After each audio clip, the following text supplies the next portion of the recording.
खुलुमबाय नोंथाङा नायगासिनो दङ बड'लेण्ड खौरां दिनै बड'लेण्ड खौरांनि स्टुडिअ आं रमेन बर'।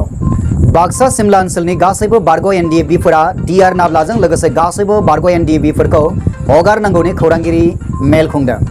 बाक्सा जिल्लानि सिङाव थानाय सिमला ओनसोलनि गासैबो बारग' एनडिएफबिफोरा दिनैनि दिनाव खुद्रिखांदों। खुद्रिखांनानै बाक्सा जिल्लानि गासैबो बारग' एनडिएफबिफोरा दिनै बाक्सा सिमलायाव मोनसे खौरां मेलनि गेजेरजों गावसोरनि दाबिफोरखौ फोरमायहरो आसाम आरो बिटिसि सोरखारनिसिम। गुबुन गुबुन ओनसोल एबा जिल्लानि बारग' एनडिएफबिफोर बादि सिमला ओनसोलनि गासैबो बारग' एनडिएफबिफोर बादिनो डिआर नाब्लाजों लोगोसे गासैबो बारग' एनडिएफबि सोद्रोमाफोरखौ हगारना होनांगौ होननानै खौरांगिरिनि जोहै दाबि खालामदों। खौरांगिरि मेलनि गेजेरजों बिथांमोना फोरमायदों दि बारग' एनडिएफबिनि सोद्रोमाफोरखौ थाबैनो हगारनानै होआब्ला बेनि सायाव गोख्रों थांखि लानाय जागोन। जुदि बिसोरखौ सोरखारा हगारनायनि बेबस्था लायाब्ला बारग' एनडिएफबिफोरा फिन आरोबाव रेल लामा राजा लामा होबथाफिनगोन होननानै गोख्रों थांखि लादों।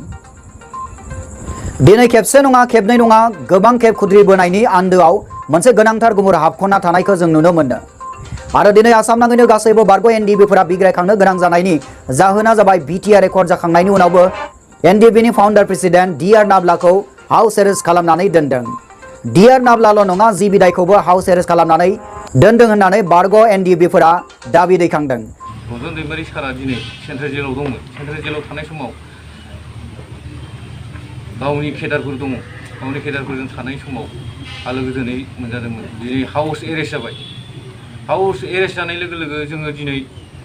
गासिबो एक्स एनडिएफबियानो बयबो गाबखांदों, दुखु मोनदों।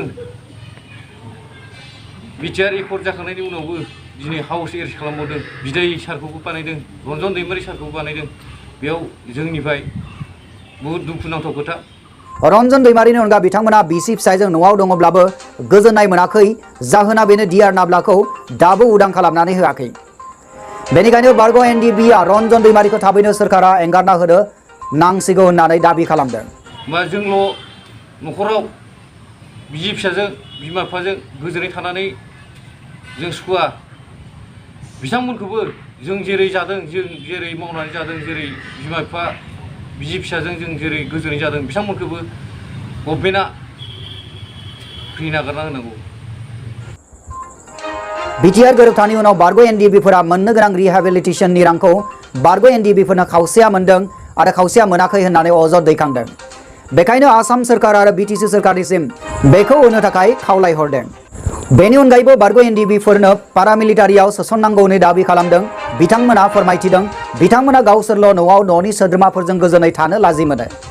गावसोरखौ उदां खालामनाय बादि सोरखारा बारग' एनडिएफबिनि गायसनगिरि आफादगिरिजों लोगोसे गासैबो बारग' एनडिएफबिनि सोद्रोमाफोरखौ हगारनानै न'आव न'नि सोद्रोमाफोरजों गोजोनै थानो होनो नांगौ होननानै बिथांमोना बुंथिदों। बिटिआर गोरोबथानि उनावबो बारग' एनडिएफबिनि गायसनगिरि आफादगिरि डिआर नाब्लाजों लोगोसे बिदाय बिथांखौ न'निफ्राय हमना लांनायखौ लाजिखांनाय मोनो होननानैबो बिथांमोना फोरमायथिदों। जोबनायाव गासैबो बारग' एनडिएफबिफोरखौ आसामनि गाहाय मन्थ्रि आरो बिटिआरनि गाहाय मावफुंगिरि सोद्रोमा प्रमद बर' बिथांनिसिम थाबैनो हगारना होनो थाखाय खावलायहरदों। सोनाब बेंगल सददलदलिनि 19 बोसोर बैसोनि लाइमोना गोमानानै दङ। 9 आगस्ट सोनाब बेंगल आलिपुरदुवार जिल्ला कुमारग्राम थानानि सिङाव थानाय सददलदलि गामिनि थागिबि रिपुन कुमार मुसाहारिनि आंगो फिसाज्ला एड्रिन' मुसाहारि 19 बोसोर बैसोनि गथ'आ थांनाय 7 आगस्ट खालारनि हरनि 9 रिंगायाव न'निफ्राय ओंखारनानै बिमा बिफाखौ आर'ज थावनियाव थांनो होननानै बुंलाङो। नाथाय नायबिजिरनायनिफ्राय मिथिनो मोनोदि गथ'आ कामाख्यागुरि रेलवे स्टेशनाव आसाम फारसे दावबायबोनाय 9 रिंगानि ट्रेनजों गाखोनानै फैयो होननानै खौराङाव फोरमायथिदों।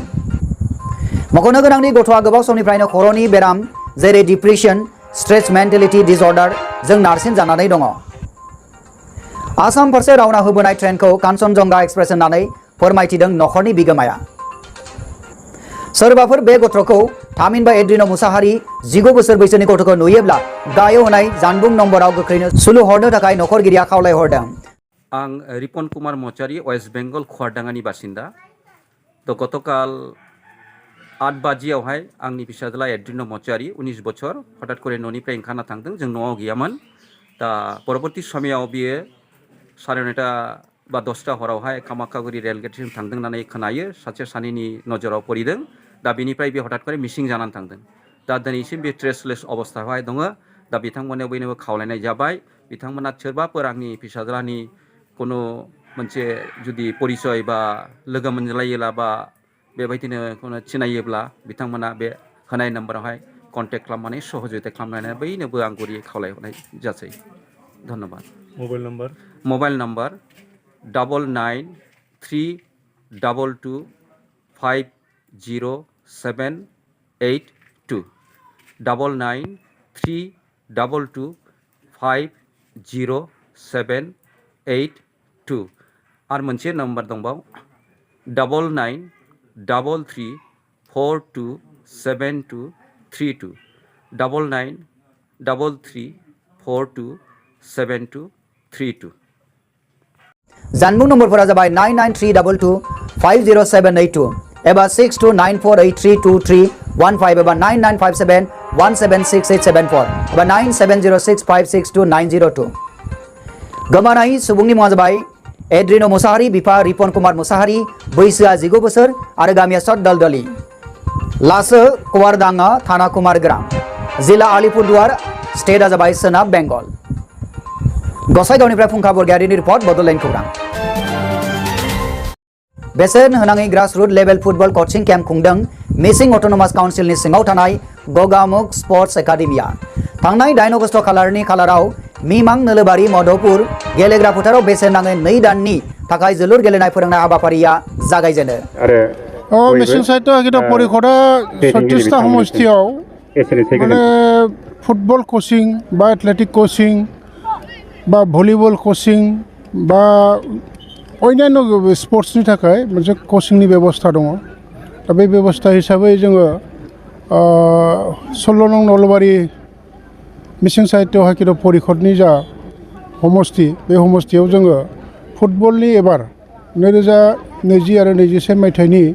एअपि मथे जोङो नलबारियाव मोनसे फुटबल कोचिं खालामनायनि मोनसे सिद्धान्त लादोंमोन आरो थिग बेबायदिनो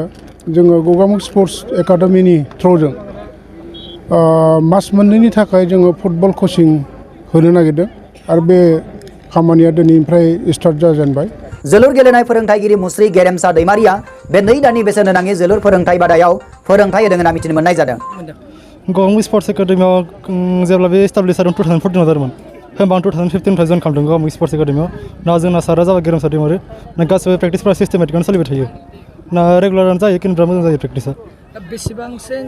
नोंथाङा दावबायदोंनो सानदों ना माबाफोर गेलेदों नामा दायो एकाडेमि जानानै स्कपफोर मोनदों नोंथां स्कपआनो दिनैसिम स्टेट लेभेलाव गेलेबाय ओमफ्राय नर्थ इस्टआव खेबसे गेलेनो मोनबाय आङो मेडेलफोर मोनदों मेडेल नर्थ इस्टआव 3 मेडेल दङ ओं सिलभार मोनसे ब्रन्ज मोननै गगामुख स्पर्ट्स एकाडेमियाव सोलोंथाइ लानानै नोंथाङा गेलेनो खाबु मोनदों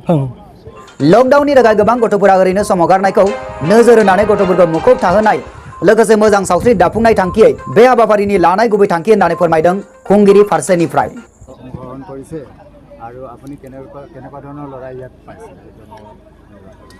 এইটো আমাৰ মিচিং অট'নমাছ কাউন্সিলৰ থ্ৰুৰ পৰা আমি গগামুখ স্পৰ্টছ একাডেমি ইয়াতে মানে এটা গ্ৰাছৰুট লেভেলৰ ফুটবল কোচিং আমি কেম্প কৰাই আছিলোঁ যিহেতু আমাৰ আজিকালি স্কুল কলেজটো বন্ধ হৈ আছে চ' আমাৰ গাঁৱৰ কিছুমান ল'ৰা ছোৱালীখিনি স্কুলত নাযায় গাঁৱতে এনে ক'ৰবা বহি মেলি এনে আড্ডাই মাৰি থাকে মোবাইলত গেম খেলে চ' এইবোৰ এনভাইৰনমেণ্টটো আমি ক্লিয়াৰ কৰিবৰ কাৰণে যাতে আমাৰ ফিজিকেলি ষ্ট্ৰং হওক ল'ৰাকেইটা অলপ মেণ্টেলি ষ্ট্ৰং হওক ইয়াৰ বাবে মই ইয়াত আহি পিনি আজি নলবাৰী সমষ্টিত Mising autonomous council 16 number constitution Nalbari সমষ্টিত মই এটা গ্ৰাছৰুট লেভেলৰ ফুটবল কোচিং এটা কেম্প কৰাই আছোঁ ইয়াতে আমাৰ কমচে কম more than 500 ল'ৰা ছোৱালী আছে ইয়াত অকল ফুটবলেই নহয় আমি ইয়াত এথলেটিকো চুৰু কৰিম বুলি ভাবি আছোঁ আৰু 2 দিনমান পাছত চ' আমি বহুত কিছুমান ভাল খেলা ল'ৰা ছোৱালীও পাইছোঁ ইয়াতে যাতে আমি ভাবোঁ ফিউচাৰত ইন কেছ স্কুল লেভেল বা নেশ্যনেল লেভেল পৰ্যায়লৈ আমি এইবোৰ ল'ৰা ছোৱালীকেইটা আগলৈ লৈ যাব পাৰিম বুলি আমি নিজকে আশাবাদী হওঁ धेमाजिनिफ्राय बिमल गयारिनि रिपर्ट बड'लेण्ड खौरां रन्जन दैमारिखौ जोबथेसालिनिफ्राय उदां खालामनांगौनि थाखाय एक्स-एनडिएफबिफोरनि मोनसे गेदेरथार धरना जानानै थांबाय एनडिएफबिनि गायसनगिरि आफादगिरि रन्जन दैमारिखौ हगाराब्ला सोमावसारनाया गोग्गोम जादों लानायनि जाहोनानो जाहैबाय रन्जन दैमारि सार बिथांखौ गनांगौ थाबनो गनांगौ जिथु थांनाय 22 तारिखआव गुबुन केम्पआवहाय सोनानै दोनफैदों फिसा रुमावहाय दोनदों बिनि थाखाय जों XNDB प्लास आरो ओरैहाय जेसेबां बर' रायजो राजाफोर दं बिथांमोना दिनै दुखु मोनदों गोसोआव गाबदों आरो बे दोनफैनायनिबो सिगां न'खरनि मानसिनोबो खोन्थायाखै आरोबाव ओरैहाय XNDB नि जेसेबां लिडारफोर दङ बिथांमोननोबो खोन्थानाय जायाखै बिनि थाखाय जों बे कार्यक्रमखौ जों धरना कार्यक्रमखौ ओरैनो फिसायै जों लादों खिन्थु जों उनाव लाफिनबावगोन 15 तारिखनि गेजेराव जुदि सारखौ जुदि हगाराब्ला आं खावलायगोन बर' रायजो राजा गावनि खामानिखौ दोनथ'नानैब्लाबो अन्नानै समस्त बर' रायजो राजा जोंनि BTC बर' रायजो राजाखौ आं खावलायगोन जे रन्जन दैमारिनि खाथिरावहाय रन्जन दैमारिनि मोखांखौ नायनानै दिनैहाय बिथाङा दिनै बर' हारिनि थाखाय गोबां सेक्रिफाइस खालामबाय गोबां रोखोमनि बायदि रोखोमनि सेक्रिफाइस खालामबाय बिथांनि नांनायखौ नायनानै अन्नानै आं खावलायगोन जे 15 तारिखनि गेजेराव उनाव हगाराब्ला बिनि उनावहाय जों जिखुनु समावनो धरना बा गुबुन रोखोमनि हाबाफारि लानो गोनां जागोन आरो बे हाबाफारियाव जुदि गोबां रोखोम माबा मोनसे जायोब्ला BTC government state government central government बिथांमोनखौ जों दाय होगोन रिहेबिलिटेशनखौ मोजाङै मावफुङैखौ गोजोनाखै रिहेबिलिट बेखौ आरो जों बर' हारिनि थाखाय जों नांदों जाथिनि थाखाय बर' हारिनि थाखाय नांनायावहाय दिनैहाय जोंनो स्टेट गभर्नमेन्ट बा सेन्ट्रेल गभर्नमेन्टआ जोंनो मा होदों 4 लाखआव दिनै बेखौ बुंनोबो लाजिथावथाव होननाय बाथ्राया बेनो जाहैबाय जे 4 लाखजों दिनैहाय गुबुन जोंनि जेसेबां बर' सेंग्राफोर दङ बे 4 लाखजों थांना थानो हानायनि लामाखौ आं नुवाखै मिरु सोरखार आसाम सोरखार आरो BTR सोरखारा रन्जन दैमारिनि सायाव राजखान्थियारि गेलेनायखौ सहायनाय नङा बे गासैबो सोदोबखौ लानानै BTR ओनसोलाव आरोबाव गोग्गोम सोमावसारबावनो गोनां जादों बारग' NDFB-फोरा थांनाय 2020 मायथाइनि 27 जानुवारि खालाव गोजोन सुक्ति जानायनि उनावबो आरोबाव मानो बर'नि हारिनि गेजेराव सोमावसारनो गोनां जाखो गसाइगाव महकुमानि सिङाव थानाय सिन्द्रि जरा गामियाव रन्जन दैमारिखौ जोबथेसालिनिफ्राय उदां खालामनांगौनि थाखाय लोगोसे XNDB-फोरनि मोननांगौ रिहेबिलिटेशननि थाखाय मोनसे गेदेरथार धरना हाबाफारि लानाया जानानै थाङो क'क्राझार जिल्ला कमिटि XNDB-फोरनि जिल्ला आफादगिरि हिसाबै आं बेखौनो खावलाय हरनानै दाबि दैखांनाय जायोदि दिनै BTR गोरोबथा जाखांनायनि उनावबो रन्जन दैमारि सारजों लोगोसे XNDB-नि केडारफोरा जोबथेसालिनिफ्राय उदां जानो हायैजों लोगोसे जि बिदायनि सायावबो दासिमबो गोजोनै थानो हायैनि थाखाय BTR सरकार आसाम सरकार सेन्ट्रेल सरकारनिसिम जों दुखु मोननायजों लोगोसे थाबैनो उदां खालामनानै होनांगौ होननानै दाबि खालामहरनाय जायो बे हाबाफारियावनो मोनफ्रोमबो XNDB हानजानि गोबां दैदेनगिरिजों लोगोसे गोबां सोद्रोमाफोरा बे हाबाफारियाव बाहागो लादों लोगोसे बिथांमोना आखायाव बेनार पस्टार लानानै रन्जन दैमारिखौ जोबथेसालिनिफ्राय उदां खालामनांगौ मोननांगौ रिहेबिलिटेशनखौ थाबैनो होनांगौ होननानै होसिख्रावदों आरो बिथांमोननि दाबिखौ सोरखारा थाबैनो मावफुंना होआब्ला रन्जन दैमारिखौ थाबैनो जोबथेसालिनिफ्राय हगारना होआब्ला सोमावसारनाया गोख्रोंनिफ्राय गोख्रोंसिन जागोन होनना खौरांगिरिफोरनि सिगाङाव गोख्रै बुंथिदों मानो होनना बुङोबा सोरबाया हा दङ न'खौ लुनो हायाखै थानो थाखाय जोंनो न' मोजां मोनसे नांगोन मोजां साननो हानायनि जों मोनसे सम नांगोन जों बे समा गैया बे 4 लाखजों जोंखौ मा खालामदों दाउ बायनांगौ अमा फिसिनांगौनो माबा फिसिनांगौ बे माबायावसो बाहायदों होनबा जों बे 4 लाखजों जों बबेजों जों थांना थानो हागोन ओंखायनो जोङो बे 4 लाखखौ जों रावबो थांना थानो हाया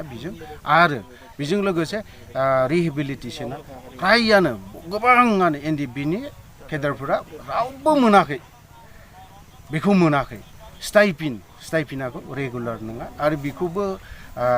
होयो मालाबा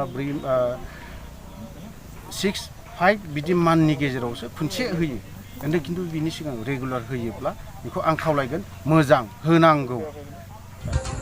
गसाइगावनिफ्राय फुंखा बरगयारिनि रिपर्ट बड'लेण्ड खौरां सापागुरि कक्लाबारि दखरा दुलाराय बर' फरायसा आफादा गोलाव खारनाय एबा माराथन खारनाय हाबाफारि लादों बाक्सा सिमला 7 आगस्ट बाक्सा जिल्लानि सिङाव थानाय जापागुरि कक्लाबारि दखरा दुलाराय बर' फरायसा आफादा हौवासा एबा लाइमोनफोरखौ लानानै गोलाव खारनाय बादायलायनाय होदों बेनि बान्था महरै सेथि बान्थानो 2000 नैथि बान्थानो 1500 आरो थामथि बान्थानो 1000 रांजों बान्था होयो गोसो होनां गोनां खोथादि आथिखालनि जाला डेभेलपमेन्ट ब्लकनि IC मन्टु बर' बिथाङा 3000 बान्था होदेरनानै सेथि बान्थाया 3000 नैथि बान्थाया 2500 आरो थामथि बान्थाया 2000 जाहोयो आरो बे सापागुरि दखरा दुलाराय बर' फरायसा आफादनि सिङाव गासै मोन 11 दालाइसा दुलाराय बर' फरायसा आफाद दं आरो बे मोन 11 दालाइसा दुलाराय बर' फरायसा आफादनिफ्राय मोनसे दालाइसानिफ्राय सा 12 बादायारिफोरखौ बाहागो लाबोदोंमोन। मख'जाथावदि सेथि बान्था महरै आवथायनो हादोंमोन कक्लाबारि दालाइसा दुलाराय बर' फरायसा आफादनिफ्राय उमाकान्त बर' आरो नैथि बान्था महरै दांग्रिगाव दखरा दुलाराय बर' फरायसा आफादनिफ्राय बिग्राय बर' बिथाङा आवथायनो हादोंमोन आरो थामथि बान्थाखौ कक्लाबारि दालाइसा दुलाराय बर' फरायसा आफादनिफ्राय गणेश बसुमतारी बिथाङा मोननो हादोंमोन। गोलाव खारनाय बादायलायनायनि जानथाया गासै 16 किल'मिटार जायो एबा बरपेटा जिल्लानि सिङाव थानाय भुटिया पवानिफ्राय भारत भुटान सिमनासिम खारहोनाय जादोंमोन होनना मिथिनो मोननाय जादों। बेखौ बेखेवना होदोंमोन जाला डेभेलपमेन्ट ब्लकनि आइसि मन्टु बर' बिथाङा। बे हाबाफारिखौ बेखेवना होदोंमोन जाला डेभेलपमेन्ट ब्लकनि आइसि मन्टु बर' आरो आलासि महरै नुजाथि फैदोंमोन बाक्सा जिल्ला दुलाराय बर' फरायसा आफादनि आफादगिरि उमेश दैमारी आरो सापागुरि दखरा दुलाराय बर' फरायसा आफादनि आफादगिरि जुबराज बसुमतारी बिथांमोना। फोरमायनो नांगोन दि सापागुरि कक्लाबारि दखरा दुलाराय बर' फरायसा आफादनि आफादगिरि जुबराज बसुमतारीया खौरांगिरिनि सिगाङाव फोरमायदों दि बिटिआरनि गाहाय मावफुंगिरि सोद्रोमा प्रमद बर' आरो 63 नं सापागुरि बियाबनिफ्राय देरहासार जालांनो हानाय मन्त्रि उर्खाव गोरा ब्रह्म बिथांनिसिम खावलायदों दि दुलाराय सापागुरि बियाबाव गंसेबो बिगियान फालांगियारि फरायसालिमा गैया, बेखायनो थाबैनो लुफुंना होनो थाखाय बिथाङा खावलायहरदों। मानगोनां जि बिटिआरनि चिफ सार बिथांनिसिम जों नैबेखौ रिकुवेस्ट खालामनो लुगैयो, जिहेथु जोंनि कक्लाबारि समस्ति कक्लाबारिल' नङा बियो आसलथे सापागुरि समस्तियावनो होनबाबो बांद्राय बुंजानाय नङा। जों मोनथिनो मुसलपुर हायार सेकेन्डारियावल' सापागुरि समस्तियाव साइन्स आयदाया दङ। इन्टायार जोंनि सापागुरि समस्तियावनो बे साइन्स कलेज गैया आरो साइन्स कलेजल' नङा प्रभिन्सियेलाइज कलेजआनो जोंनि समस्तियाव प्राय बि किसान कलेजआल' होननानै जोङो मोनथिगौ। दा बे बिथिङाव जोङो जोंनि ओनसोलाव साइन्स कलेजजों लोगोसे मोजां मोनसे कलेज साइन्सआनो जा कमार्सआनो जा मोनसे प्रभिन्सियेलाइज कलेज बा सोरखारि जाखानाय कलेज गायसननांगौ, नङाब्लाबो जोंनि ओनसोलावनो थाखानाय बिटिआरनि जि दफा बे दफानि गेजेरजों जोंनि ओनसोलाव थाखानाय जि भेन्सार कलेजफोर बे भेन्सार कलेजफोरनि जि प्रभिन्सियेलाइजनि खामानि बेखौ बिटिआरनि चिफ सारजों लोगोसे बिटिआरनि जि गभर्नमेन्ट बे जि प्रभिन्सियेलाइज खालामनाय हाबाफारि बेखौ थाब मावफुंथों, बेखौ आंबो बिथांमोननिसिम दुलाराय बर' फरायसा आफाद सिके दखरानि जानानै खावलायहरफादेरो। बाक्सा सिमला कारारनिफ्राय गलाब बसुमतारीनि रिपर्ट बड'लेण्ड खौरां। दानिया सम सफैबाय बड'लेण्ड खौरांनि गासैबो नायगिरि नोंथांमोननिसिम अननाय मोजां मोननाय आरो सिबिनायखौ बावहरनानै दिनैनि रादाबखौ फोजोबनायनि जोबथारनायाव उननि रादाबाव नोंथांमोनखौ लोगो मोननायनि मिजिंजों दिनैनि रादाबखौ एसेबां फोजोबनाय जाबाय। गोजोन्थों।